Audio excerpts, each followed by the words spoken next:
Our movie starts with the violinist Ellen, who just woke up and wants to suicide, and we go back a month ago, where she was going out of her work and got attacked brutally by a stranger. They take her to the hospital, and because of the substance used by her attacker she lost her sight.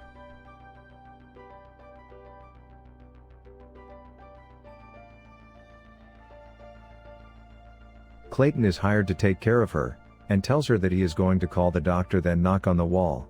Then the doctor tells her that she has to adjust to her new life without sight, cause there's no cure. Then the detective comes, and asks about the incident, but Ellen tells him that she couldn't see his face, and that he wanted to hurt her on purpose. Then she got a call from her brother Ethan, that lives in Japan, and tells her that he will come after 2 months, and that he is the one who hired Clayton to help her, and that he rented her a new apartment.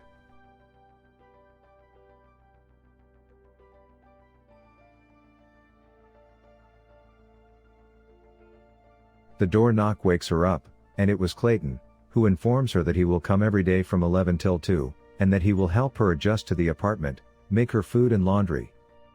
Ellen tries to sleep, but keeps having nightmares about that night. The next morning, Clayton brings her a bird, and asks her to guess his color. Then she says it's blue. Then Clayton tells her that he read a lot about her, that she was the miracle girl, that influenced a lot of people by her music, and that people couldn't find the ticket to her concert. Ellen got upset and asked him to stop talking. Then she tries to adjust to her new life.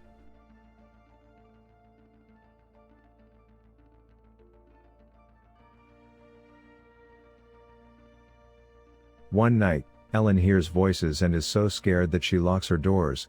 Then she calls Clayton, but tells him it was a mistake. Then she hears a distressed woman's voice. She initially believes the woman is in her apartment, but then realizes the noise is coming through the vent.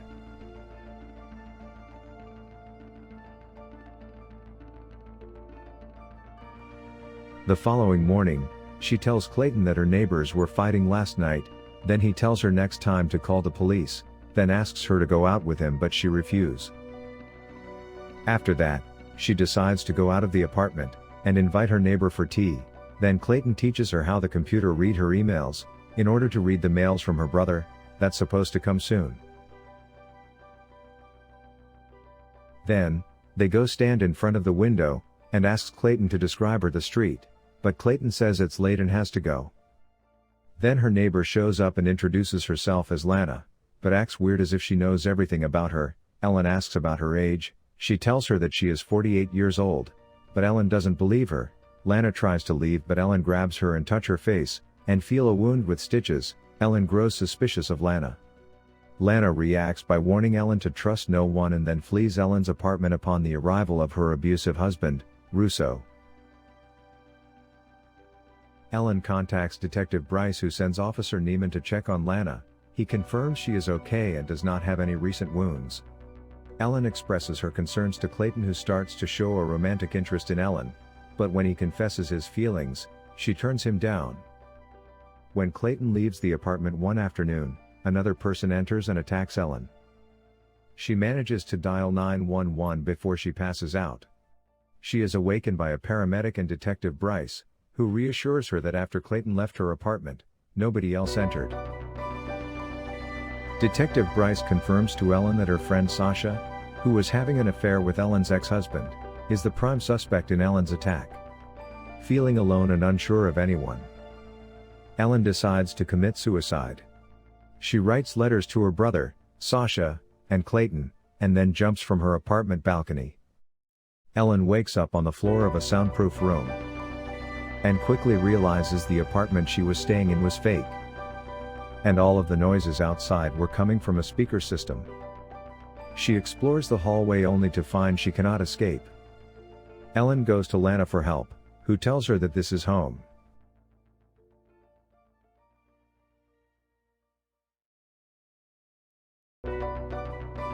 Clayton then arrives to cook Ellen dinner, and she realizes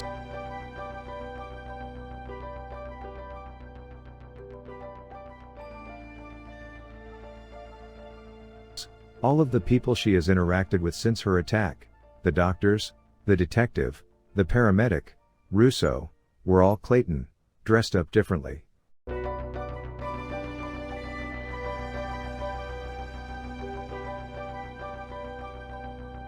Ellen knocks Clayton unconscious and finds Lana, who reveals she is Clayton's sister and she helped him kidnap Ellen. She then tells Ellen their only hope of escape is by using the hidden vent in Clayton's room. Clayton finds and once again captures Ellen. He confesses that after his mother's death, his father kept him captive in the basement for 3 years, during which time Lana played Ellen's music for him, thus resulting in his obsession. Ellen tries to escape via the vent and finds a vial, which she realizes is the same substance that was used in her attack that made her lose her sight. She finds her way back to her apartment, chased by Clayton, and sprays the substance in his face. Upon seeing Clayton disabled, Lana guides Ellen to an exit into the outside world. 6 months later, Ellen prepares to go on stage to the sound of an elated crowd,